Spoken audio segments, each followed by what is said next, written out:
What's going on, guys? Greek Freak here, and in this video we're going to be talking about the news that Kevin Love signed for another extension with the Cleveland Cavaliers. Now, this is for $120 million, and before I get into this video, I just want to remind you guys to subscribe and hit the bell icon in order to be notified of my videos. And if I had to say I was surprised about this, I obviously wouldn't. I stated in my previous video about Kevin Love to the Trailblazers that I thought if you had the option or the choice, the fact that keeping him would make more sense for the Cavaliers. Like I said, it's not directly a logical, you're going to be winning or competing. To me, I don't really like the notion of if you're competing for a championship, you should completely tear up the team and just 100% get rid of everything. That doesn't attract anybody. What you end up doing in many situations are very just strange situations there. And one of the reasons why I also don't believe in it is the fact that the 76ers, with their success of the trust the process, which was tanking for multiple years, is obviously being used by a lot of teams now that they see the results that they have. And one of my problems with that, with the Eastern Conference, was the fact that I counted only 2 teams out of the entire season that didn't make the playoffs that were trying to make the playoffs. So to me, the East is very simple of how you make the playoffs. Basically, it's you try and you get in. It's not like the Western Conference where, oh, if you only have one All-Star, you still might not make the playoffs at all. This obviously doesn't make any sense. Another reason why I would keep a player such as Kevin Love is when we saw what he was able to do as a two-man at the beginning of the season with the Cavaliers. Now, obviously, that was with LeBron James, and obviously he opens up the floor, and he's improved as a catch-and-shoot player. But we also know what Kevin Love did with the Minnesota Timberwolves, as he was putting up very good numbers and was even fifth in MVP voting whenever it came around that year. So to think the fact that that's 100% gone and that he's just this terrible player would be a terrible way to put it. He's one of the best power forwards in the league. Now, I don't think the fact that his defense is very good, but another good reason is their new player, Colin Sexton, point guard that they drafted.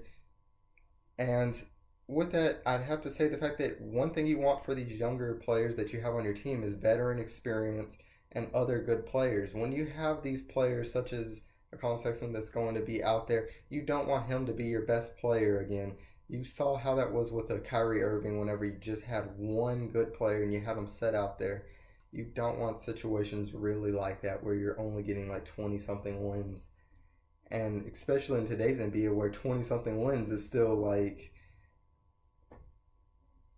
getting the 6th overall pick. And I mean, it's kind of just strange how there's so many teams tanking. It's like a competition. Like, it's difficult to be the worst team somehow. And I just think that's very strange and terrible for the league at that direct way. So I think the fact that staying relevant also helps your fan base as well. I don't think the fact that this sign of once LeBron James leaves just tear it all apart. There's multiple reasons why I think tanking isn't a good option. Obviously, the Cavaliers have been very notorious with the reasons why you shouldn't, which is even if you do luckily get some of the picks, obviously your personnel that you have picking the teams may make mistakes as far as who to draft, injury histories with other players, and other things such as that. Now, in the time that LeBron James was gone, you only got one decent player out of that whole entire time, which ended up being Kyrie Irving, which was with the number 1 overall pick. So once you have a number 1 overall pick, usually you don't mess those up. But the fact you had 3 in the 4 years really just shows the fact that you only came out with 1.